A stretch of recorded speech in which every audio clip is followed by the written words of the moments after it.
Starting a 25-day Christmas series, this is day 1 and the recipe is Malabar chicken biryani.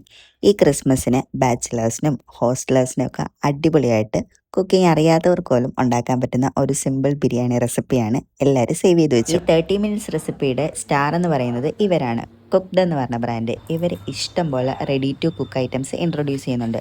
എന്നും പറഞ്ഞാൽ പേടിക്കാനൊന്നുമില്ല. ഇതിൽ artificial കളേഴ്സോ പ്രിസർവേറ്റീവ്സോ ഫ്ലേവേഴ്സോ ഒന്നും തന്നെ ആഡ് ചെയ്തിട്ടില്ല. ഞാനിപ്പോൾ അവരുടെ മലബാർ ബിരിയാണി പേസ്റ്റാണ് എടുത്തേക്കുന്നത്. ഈ ഒരു പാക്കറ്റിൽ 2 കുഞ്ഞു പൗച്ചുകളാണ് വരുന്നത്. ഒന്നിൽ ബിരിയാണി മസാല പേസ്റ്റും ഒന്നിൽ ഒരു ചെറിയ സീസണിങ് ഓയിലും. കുക്കിംഗ് ഇൻസ്ട്രക്ഷൻസ് എല്ലാം സ്റ്റെപ്പ് ബൈ സ്റ്റെപ്പായിട്ട് കൊടുത്തിട്ടുണ്ട്. അതിന് വായിച്ചിട്ട് മനസ്സിലാകാത്തവർക്ക് വേണ്ടിയിട്ട് വീഡിയോ റെസിപ്പിയുണ്ട്.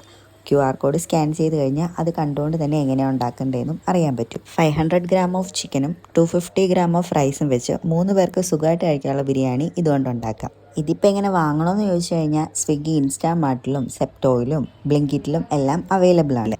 ഇതിപ്പോൾ ബിരിയാണി മാത്രമല്ല, കേരള ചിക്കൻ ഫ്രൈയും എഗ് മസാലയും മീറ്റ് മസാലയും എല്ലാം അവൈലബിൾ ആണ്.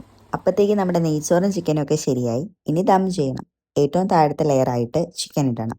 തൊട്ട് മേലത്തെ ലെയറായിട്ട് റൈസ് ഇടണം. പിന്നെ കുറച്ച് അലങ്കാരപ്പണികൾ, അണ്ടിപ്പരിപ്പും കിസ്മിസും ഉള്ളി പൊരിച്ചതും എല്ലാം മേലിടുക. പിന്നെ മിൻറ്റ് ലീവ്സും കൊറിയാണ്ടർ ലീവ്സും പിന്നെ കുറച്ച് പൈനാപ്പിളും, അങ്ങനെ 2 ലെയറായിട്ട് ഇടുക. പിന്നെ ഏറ്റവും മേളിലായിട്ട് 1 ടേബിൾ സ്പൂൺ നെയ്യും കൂടെ ചേർത്ത് 15 മിനിറ്റ് നേരം ലോ ഫ്ലെയിമിൽ ദം ചെയ്യണം. അതെല്ലാം കഴിഞ്ഞ് തുറക്കുമ്പം മലബാർ ബിരിയാണി റെഡിയായി.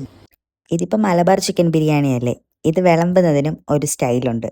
ഏറ്റവും അടിയിലായിട്ട് മസാല, പിന്നെ റൈസ്, പിന്നെ അതിൻ്റെ മേളിലായിട്ട് അണ്ടിപ്പരിപ്പും കിസ്മിസും പൈനാപ്പിളും എല്ലാം വരുന്ന ആ ഒരു ഭാഗം.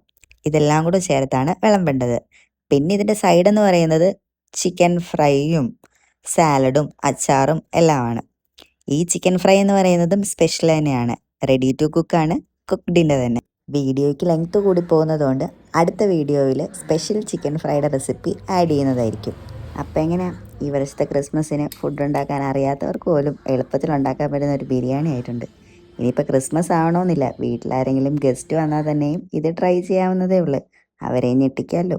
റെഡി ടു കുക്ക് എന്നൊക്കെ പറയുമ്പോൾ പെട്ടെന്ന് മനസ്സിൽ ടേസ്റ്റ് ഉണ്ടാകുമോ ഇല്ലയോ എന്നൊക്കെ ഒരു സംശയം ഉണ്ടാകും. പക്ഷെ ഉണ്ടാക്കി കഴിച്ച് നോക്കിയിട്ട് പറയുവാണ്, മസാല ഒരു രക്ഷയില്ലാത്ത മസാലയാണ്. ഭയങ്കര ടേസ്റ്റാണ്. ഇപ്പോഴും എൻ്റെ കയ്യിൽ ബിരിയാണിയുടെ മണമുണ്ട്. അത്രയ്ക്കും അടിപൊളിയായിരുന്നു. ഡേ 2 ഓഫ് ക്രിസ്മസ് സീരീസുമായിട്ട് നാളെ കാണാം. ഞാനപ്പോൾ മൊത്തം കഴിച്ച് തീർക്കട്ടെ.